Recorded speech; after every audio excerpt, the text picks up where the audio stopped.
Hello everyone, it is MisterStubstep and it is another exciting day because I get to do a video for all of you. It's going to start out with the tin opening and then we're going to get right into the packages. There are 4 today and there is a box and I always get excited for some boxes. And then if time permits, there will be some binder slotting away. For some reason, people lately have really been enjoying the binder sections. I do have talking points, so let's get right into this opening, starting out with this tin. I'll have the price that I paid down below, but this is the final one, the Meow EX. Should have 5 packs inside, and it should be very similar to the last 2. Hopefully I can get better pulls. All right, opened up, and I've given away the code every single time, so I'll give away this Meow as well. But we do have the Meow EX Scarlet and Violet promo 33, which Meow has seen a little bit of play. It's not super competitive by any means, but I think people like the deck because of the bouquet magic. And if there's any damage, you can end up doing 220 or 200 with the double turbo. So it's not bad. It is a stage 2, unfortunately, but grass is doing all right. You know, it goes well into Charizard EX as well as Roaring Moon, so there is that.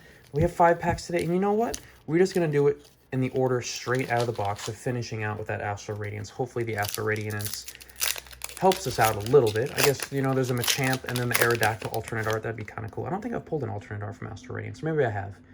I think... yeah, I can't remember. I think I might save 1 Obsidian Flames code for myself. And we are starting out strong with that Clefable EX. So I'm going to keep that code for myself. And I was using a Clefable EX deck for a little bit. I liked it a lot. I might try to do Clefable EX again. And maybe try it with Mewtwo EX. Because Mewtwo EX has an interesting attack with...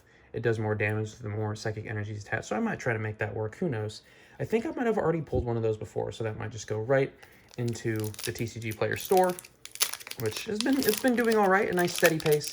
I think around Christmas time, people really start prioritizing, or around the holidays, people really start prioritizing what they actually want to spend their money on, which I completely understand. A lot of times it's, you know, in travel and... oh, yes, Larvitar.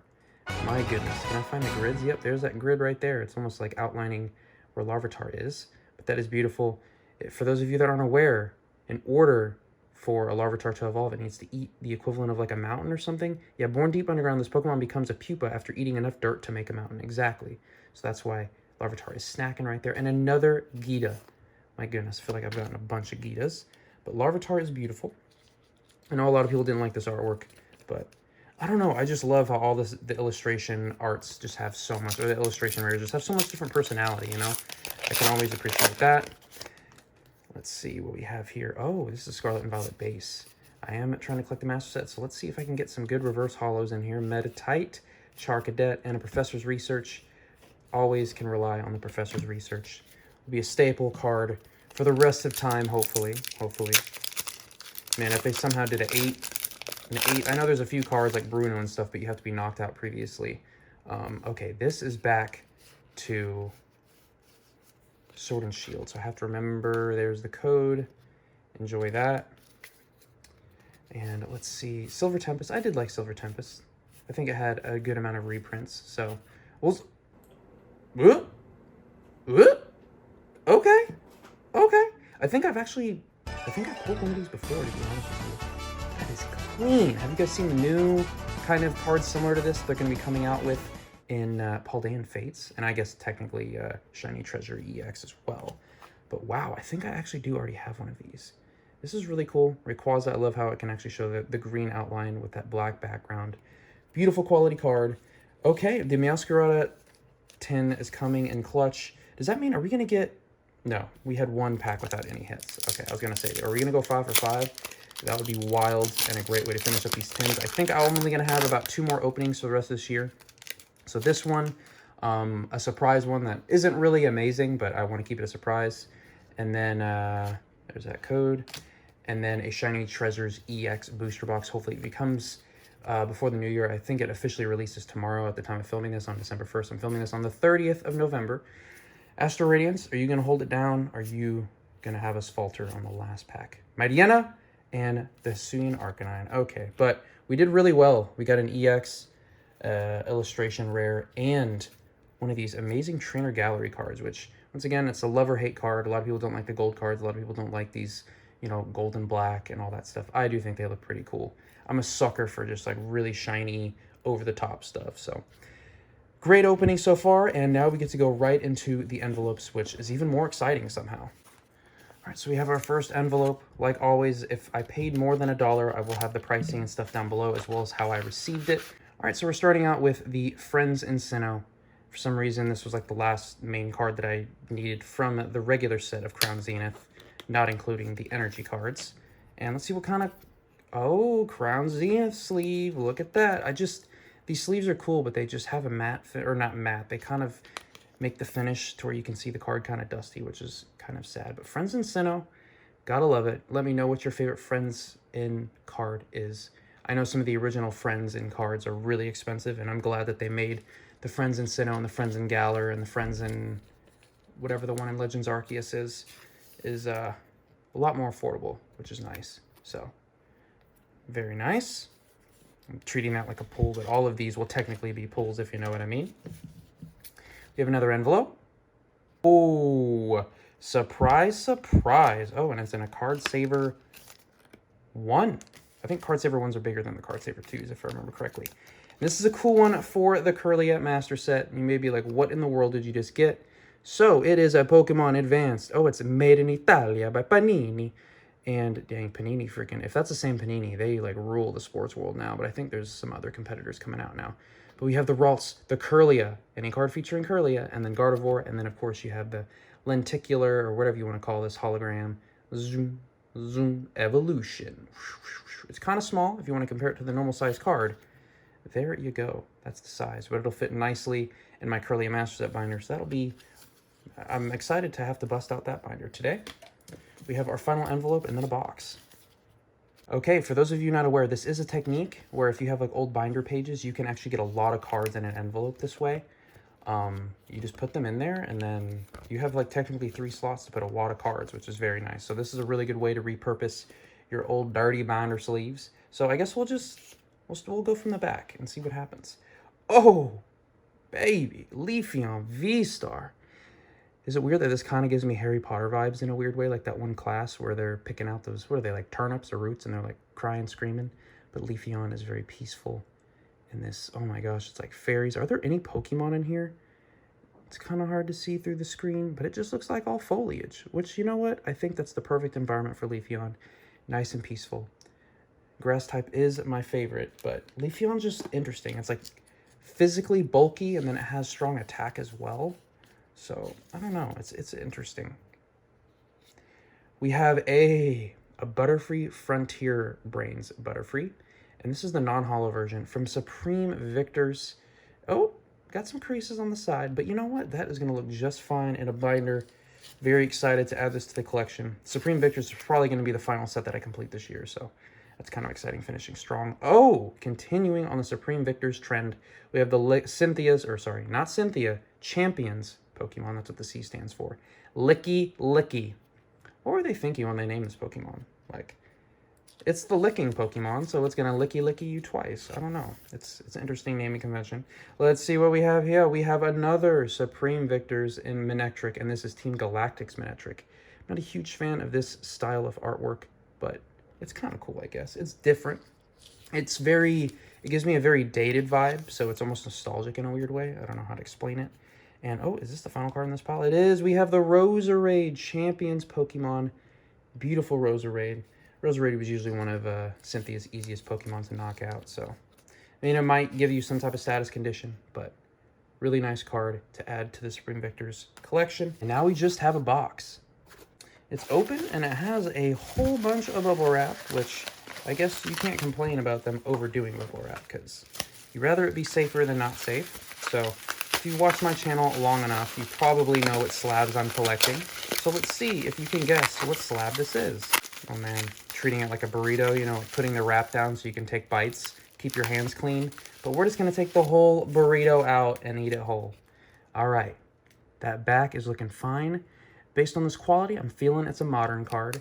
And we have the Radiant Alakazam from Silver Tempest. Let's get it out of this sleeve. Is this a loose sleeve? Yeah, okay, so I don't feel bad. If it's like the tight snug, please let me know if you know where to get those sleeves that are actually like really tight on PSA slabs, because it bothers me using these really loosey-goosey sleeves. But wow, Radiant Alakazam from Silver Tempest.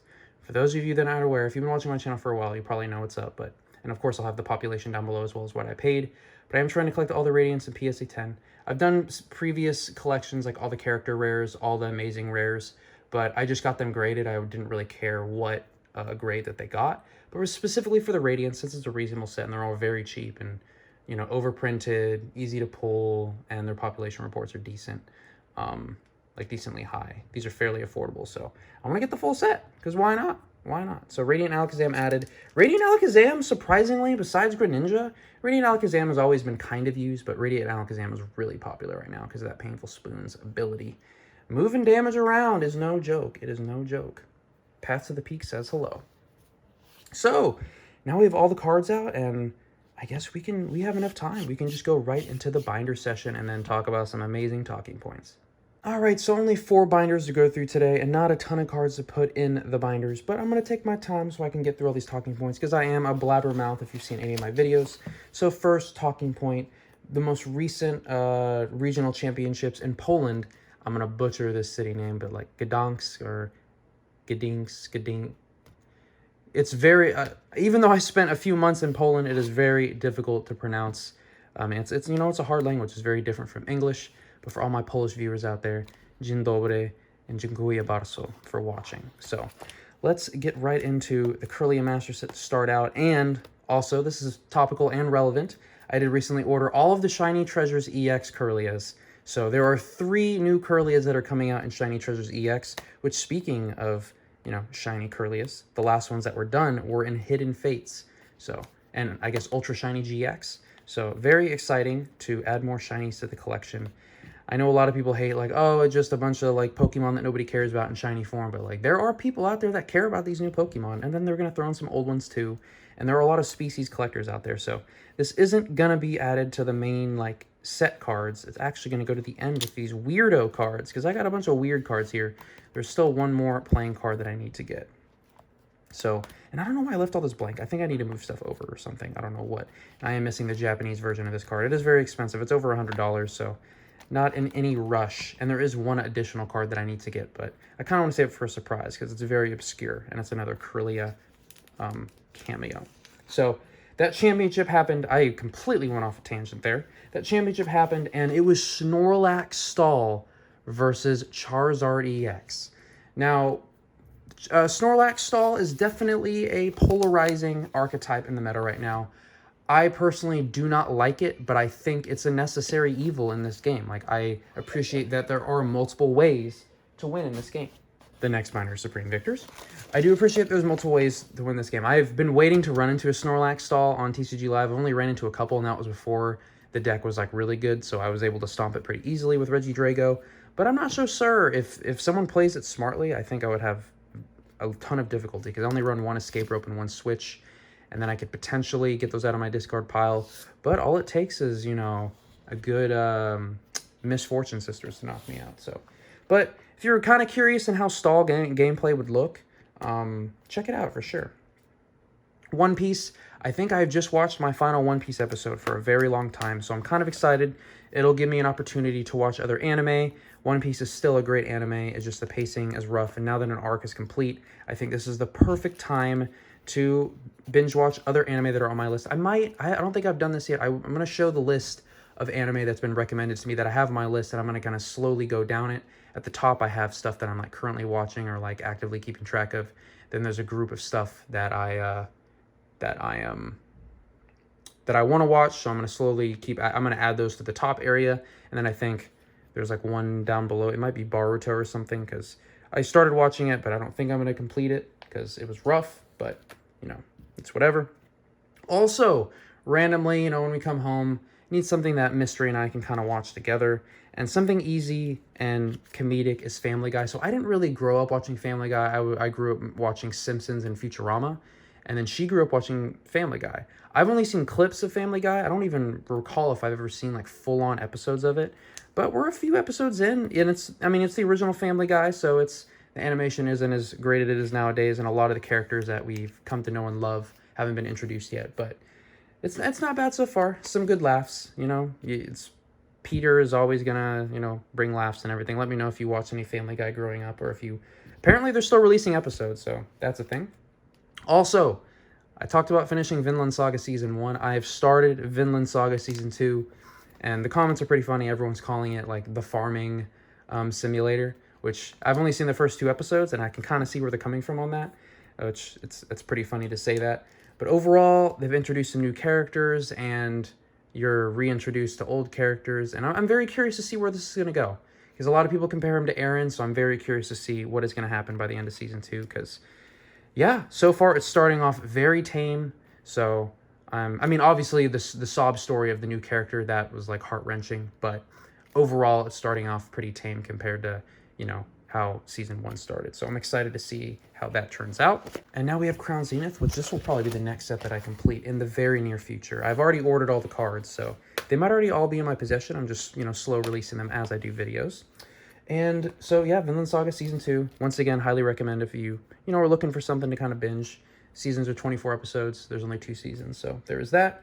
Also, this is something that I'm always super excited for every year. For those of you that aren't aware, I'm super into music. I love music. If I have all priorities in life, it's like family, friends, and then music. Like, those are my top 3. And so anytime, a lot of streaming apps, I know Apple Music does it, Spotify, and I'm sure other music streaming apps do it as well. I don't know if like YouTube Music or Google Music or whatever does it, but yeah. Basically, they do a recap of your entire year. They do your top songs, top artists, favorite genre of music, and all that stuff.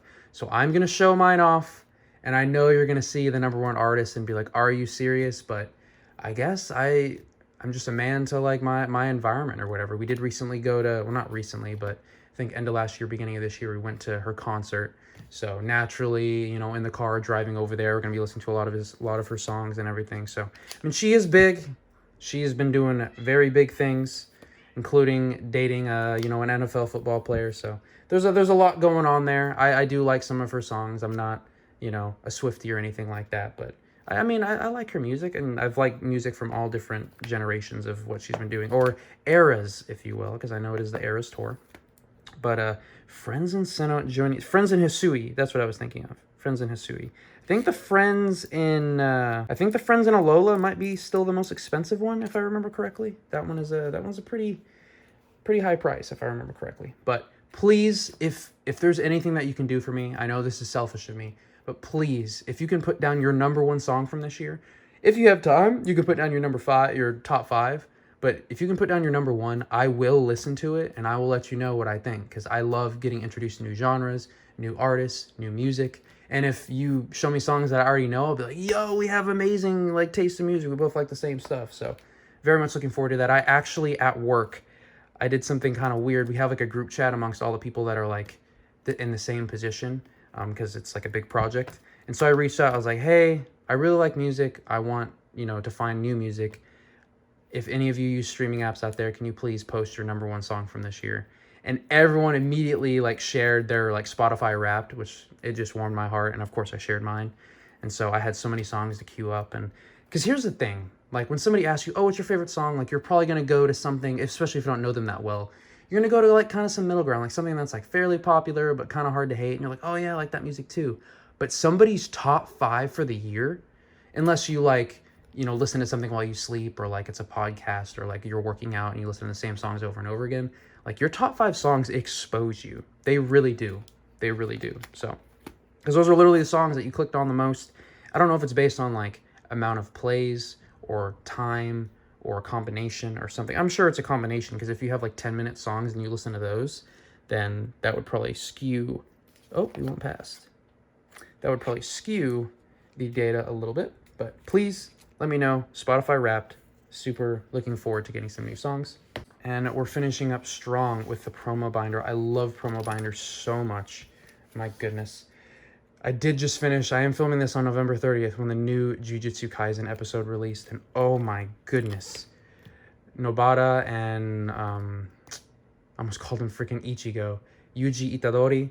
They had some amazing fighting with the guy that can like touch you and make you turn into a zombie or whatever it is. I don't know the terminology, but they had some amazing fighting, but something very emotional did happen in the episode, and the way that it ended. No, anytime you get somebody's backstory in anime, like prepare yourself. If you're getting somebody's backstory and you're like, wait a second, why are we learning about their backstory randomly? oh no, oh no. And it was just, please, I'm getting emotional just thinking about it. If you've seen the episode, you know, yeah, it's really sad. It's the way that this character was written. I'm like, wow, it's really rare. Because like a lot of times side characters will be like exist and then just kind of pushed to the side. And the way that the story is written, like somebody's relevant for one episode and then they're like not seen for a while, but they're still like relevant and can like fight and do well, and they're not like super needy or rely on others. So it was nice to see that this character had their moments, but yeah, it was pretty sad. Let me know how you feel. Maybe you were excited that they were eliminated. I don't know, but I was a little bit sad because, you know, when you have the trio, you just want them to live forever ever after. Also did finish building all the IKEA furniture. I took an extra day off, and during that time off, you just spend time like working on stuff around the house. So Mystery built the TV stand. We both together built a bookshelf, and then I built the dresser. So yeah, IKEA stuff, you know, it's not the greatest quality ever, but it gets the job done. And I mean, you can take it home in a sedan. It's not a huge deal. It does not break the wallet at all. I mean, getting 3 pieces of furniture for less than $1,000, like, that's not bad. They're pretty spacious. But all it takes is one little mistake. You miss in one little hole, one little finger pointing. Don't forget this hole. I made that mistake, and you got to pull everything apart again and redo it. And it was rough, but just glad to be done with all of it. And we have to get rid of all my mix-match furniture that I got while I was single. Because, you know, when you're single, like, you just pick up good deals, or somebody's giving something away, you're like, oh, I'll take that, and you just end up having a mosh podge of furniture. So trying to make everything a lot more like uniform and like succinct, and I guess feng shui, but not really feng shui. I was thinking of Animal Crossing there. But and then also I did release a guitar video recently. I think as I build up guitar clips, I'll release like little compilations, because, you know, I appreciate compilations. I know not a lot of people care about that stuff, but, you know, music is, and playing music is another thing that I enjoy. So yeah, let me know what your favorite songs from this year, if you play any instruments, if you're picking up anything, or just kind of chilling for this holiday until Paldean Fates. Just let me know what's going on. I'm always down to talk down below. Thanks so much for watching, and I'll catch y'all in the next one.